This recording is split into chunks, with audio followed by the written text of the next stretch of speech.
Welcome to Fontribute, where we talk about fonts and their attributes. Fontribute. So hi guys, welcome again. This is Thomas Jockin. I'm glad to have you here to talk about. I'm glad to have you guys here to talk about fonts. My favorite thing, fonts. All right, so we're talking today about the good old sans serif. In this case, grotesques. We love them. We use them all the time. They're really fantastic. People really like them. Now, I think everyone's on the default answer is Helvetica. That's a grotesque sans serif. That's what we should use. I'm sure that's great. Yeah, that's that's certainly one possibility, right? I mean, if you took a Type 1 class, that would be the one you would usually talk about. But as we discussed in any other episodes of Fontribute, there are a lot of variations to explore, possibilities to explore. So I'd like to share with you two different really grotesque inspired type sans serifs that I think can really interesting addition to your palette of typographic choices if you're thinking about using a sans serif that's in the grotesque genre. So let's get started. So I got two. One is Maple, one is Balto. So I think the big thing you can kind of already on this slide where we have the general type settings is Maple. I think it's like grotesque sans serifs were like before Helvetica. Helvetica is like this very streamlined edition of it, a very solidified, streamlined, essenced form, concept of what the grotesque sans serif is. Before then, there was a lot of explorations and potentials, and just people testing out stuff. There was a lot of vitality, and a lot of honestly ugliness and just awkwardness. And Maple kind of calls from that genre of thinking.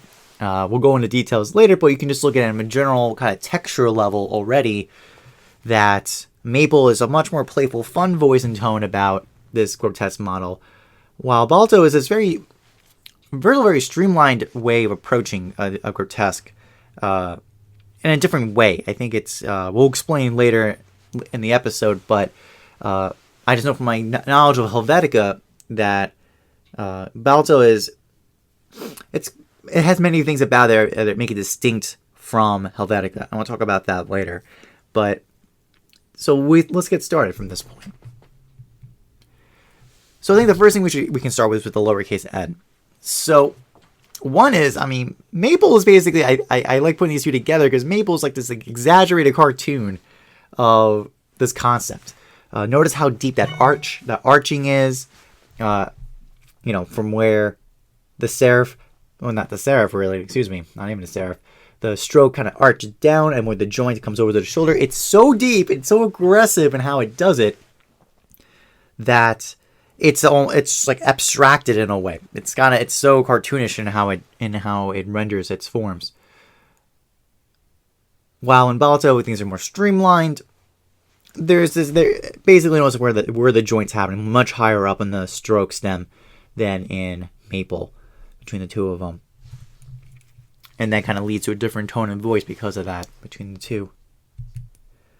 The G is another example where we see this different flavoring of the idea for grotesque.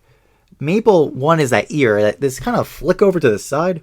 Notice it's kind of calically kind of ear versus the more traditional ear of Balto. While overall, just like the width, Maple's G is a relatively wide letter. It's not taking a lot of space up and down, but it's taking a lot of space left and right. And I think also, you also is in the N that you can see here. If you look at the neck, the joint, the connection of the neck to the bowl between the two of them, you can see Maple. It's almost to a point. It's almost like an abstracted stroke. That gets so to the point it's almost fading out basically, versus the more weight in that neck structure of Balto between the two of them. So in general, Balto is just lower. It's relative to Maple. It's lower contrast in how it applies its strokes in a lot of ways. I think, is another example of it. So notice in Maple, it's like this exaggeration. We have this super archy terminal over here that kind of arches almost to a 90-degree angle here, and that's a little less. It's not a 90-degree angle, but it's taking a lot more room basically, and it's following again the similar low arching model we saw on the end. In Balto, it's similar, again, following with it from its end, how it gets rendered. Much more traditional way you would render it between the two of them. So I brought up the Helvetica. I have over here a third example with Helvetica just to show, I think, the big difference between these two, to this and Helvetica. So I'll start first with Helvetica and Balto. So the first you can notice in general, Balto has more contrast relative to Helvetica. Helvetica is way more, it's almost monolinear. There is weight differences, but it's very, very subtle. Balto is more explicit about it. And actually in the genre of sans serifs, you know, Balto's really kind of speaking, I would see it in my mind, like trade Gothic would be a closer relative to it than Helvetica. Because of this contrast in the example, how the crossbar is rendered to the top, the thin strokes of the E, relative to the heavier strokes. Compare that to Helvetica, and look at how the terminal is being handled. Notice the angledness of this terminal versus the 90-degree angle, and even how the like from the thin stroke over to that terminal, it has a certain like flaring out happening in Balto that Helvetica does not have per se. So it gives Balto a little more flavor, more variety in its flavoring, basically.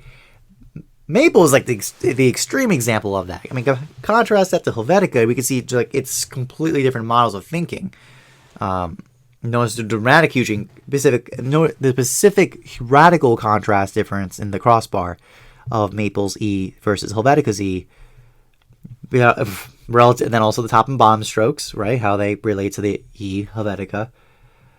And I think the big thing is look at the counter of this E.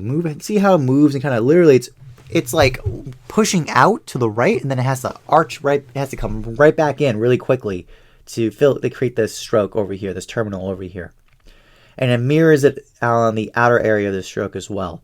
It arches out and then keeps going. Notice versus not kind of arching in Balto, for example, or Helvetica. So there's a totally different flavor and feeling because of that. Likewise with the A. I think the A lowercase is a good example of the differences in these. Now I'm using 3 examples in this case. So Maple's is like super tiny little bolt, very big exaggerated terminal stroke on the top. It's dominating the space relative. Then look at that, compare that to Balto, more evened out, higher up in the bowl treatment where the bowl hits with the stem, and a more traditional treatment of how this terminal stroke moved out. Also notice how the counter of these bowls are looking. Notice how teeny tiny that Maple counter is versus the largeness of that counter in the Balto A. And let's compare those two to Helvetica. Well, one thing you can notice is that Helvetica has this kind of teardrop smooth transition from the top of the stroke over to the stem and then over into the bowl. It moves in a very gradual movement, all on one momentum. Versus Balto, it has one stroke, then a second stroke. It has top terminal over to the stem, and then the bowl gets created. And likewise in Maple, the same process. So there's a smoothing out in Helvetica that we're not seeing in Balto and Maple. Also, notice something here. So you see how this terminal chain on the Maple, see how we have this exit stroke over here, kind of arches out as such.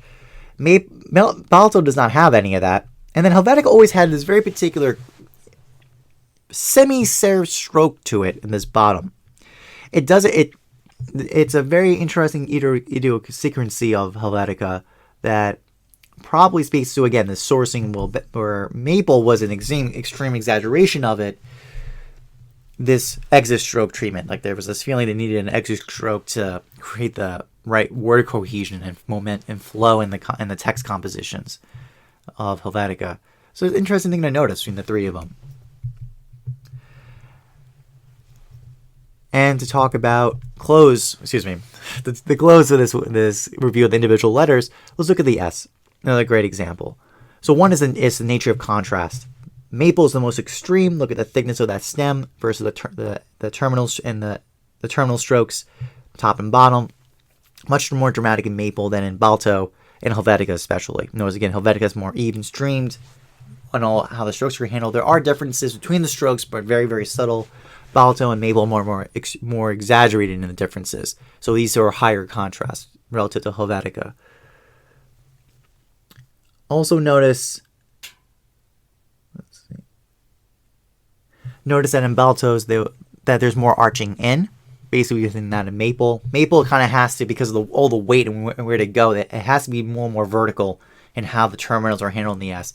Balto has more room, so we can angle a little more. And Helvetica, again, its main project, Helvetica, was 90-degree terminals. So these terminals had to fit in with the S, and they got the room for it.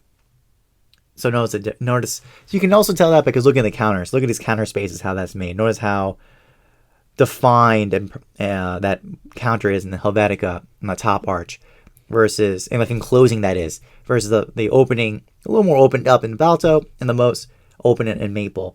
In Maple's case, because it had no choice, it had to get the room somewhere to make this S be readable in some capacity. So notice the dramatic difference in tone between these three by using Helvetica, placing it in context for these two, and notice the differences between them because of that. So, in conclusion, now we kind of look back at everything together. I added a Helvetica slide to really show the difference. I think one thing you can definitely pull out is the nature of this contrast. I mean, one is obviously Maple's, if you want this kind of toothy, like dramatic attitude in composition, it's kind of naive, kind of a coarse naivete attitude. Where wasn't it's like the Strokes don't really know. They know what they're doing. They're very systematic in how they're doing it, but it's just super exaggerated in how it executes it. Then Maple's your best choice. Balto's, again, if you want more of a punchiness, you want to basically like, it was like as if Helvetica is just too overall plain. It's too flat in its stroke distribution, and you want in your text composition, you wanted something a little more punch to it. You want a little more snappy in the page and composition. This stood out more. Balto might be a better choice for you for that. And Helvetica is like that kind of smooth, that gradual tone. It knows what it does, and it does it in a very gradual, some would argue flat tone, I guess you could say. It's kind of a flatness about it. It does it very well, what it tries to do. It does it very well. But it's kind of a flatness behind it. Versus, again, this introduction of contrast we're seeing in the other two examples. Maple the most extreme, Balto something in the middle in how it gets rendered. So, this is Thomas Jockin. This has been Fontribute. I hope you learned a lot from this episode. Love to hear you guys' thought. What do you guys think? What would you use these typefaces for? Love to hear you guys' thoughts. Hope you all have a great week, and I look forward to hearing from you next week on Fontribute.